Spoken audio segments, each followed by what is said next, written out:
Meron lang gusto sila ito no, no? Gusto mo There's a bang blind sagutin? item. Oo, You can na- answer it or not. Na naka-prepaid pa rin daw si Sarah until now. And then, Nagkaroon private siya ng ang... loan. Hindi. I don't think so. I don't think so. Binibigyan mo ba siya ng loan? Hindi siya. Kayo That's ngayon? what balita na. Kayo Kasi ngayon? since masyado daw siya nililimit ng mom niya sa phone calls and everything, pre-paid siya. And then, the boyfriend daw gives the loan or ano kasi because para mas mahabang makapag Wrong blind item. Hindi kami yun. Although there's nothing wrong with I it. don't, nothing wrong naman. But no, that's not true.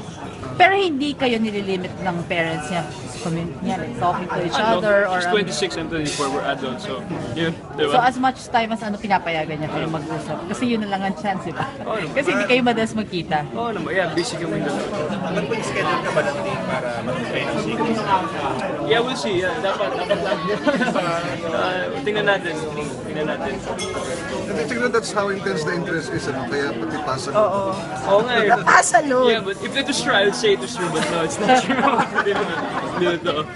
Mateo, how do you feel na parang lagi kayo nagiging subject ng mga blind items like that? Uy, Inuhulog.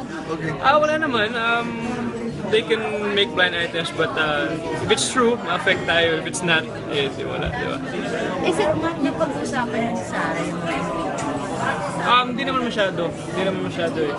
Mas marami namang, there's more positive people. You know, people out there inspire us to have a stronger relationship, di ba?